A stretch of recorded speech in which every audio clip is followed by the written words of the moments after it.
Hello, I'm Matthew Malcolm with American Vineyard Magazine, reporting to you here today with Glenn Proctor from Ciatti Company. I wanted to tackle a kind of a big question here for you, but with the complexity of this three-tier system of wine marketing, we've got over 9,000 wineries in America now, and it's way different from what it was many years ago, and only about 4 retailers that control the bulk of the marketplace. How is that going to work with all this consolidation and such?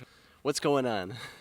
Well, it's a great question. I wish I had all the answers laid out, and I'd probably retire someplace. But now we have seen a proliferation of brands, but at the same time, we've seen consolidation in terms of wineries, in terms of size, retailers, and distribution all responding. So as retailers have started to consolidate, and you look at some of where wine is sold now in some of the largest retailers, Costco, Walmart, Total Wines and More. You've seen then distributors consolidate to survive and cover larger sections of the market in the United States, and that continues. It seems like every day there's a joining of retailers and then wineries, and I think you've kind of caught. So you're a small winery that maybe you can go DTC and have a tasting room, and then you're a large winery that has a brand that has some draw and has some attractiveness with the consumer, but there's a lot of wineries kind of stuck in the middle.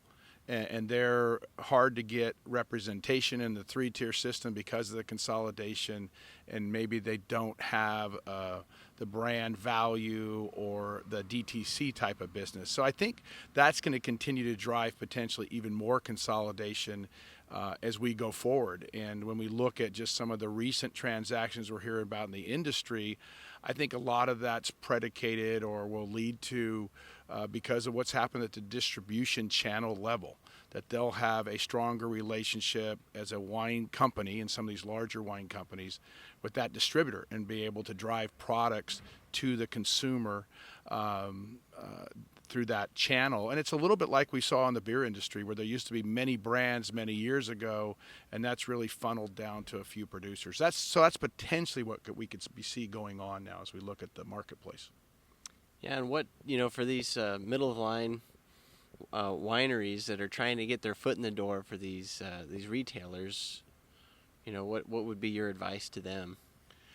Yeah, I mean, it's a tough one. I think you need to have, a compelling product. Today Mario Zapponi talked at the event and talking about having simplicity of message, which, is have a message that you can communicate, people can understand. But you have to have a compelling message that leads the consumers to want to purchase that product. I think we're seeing in the market today a little more push than we have versus pull through by brands, by strong brands. There just is not as many strong brands out there. So I think it's having your message in place, having a consistency of product. I mean, quality is still important when you go out marketing. What we have seen, though, I tell you, is some of these wineries actually doing more private label business, and that was discussed this morning. But it's not just the negociants when you go back 10 or 15 years ago that are doing private label work now. It's some of the medium and large size wineries doing private label business. And why they're doing that is because it helps that relationship with that retailer. It cements it in. So they're not just selling product and as private label through, but it's also helping them to sell their branded product with that retailer at the same time. So we've seen that as a strategy some have used to kind of solidify and build relationships as they go forward in this changing marketplace. Well, thank you, Glenn. Read more about wine industry trends in American Vineyard Magazine. I'm Matthew Malcolm, CaliforniaAgNet.com.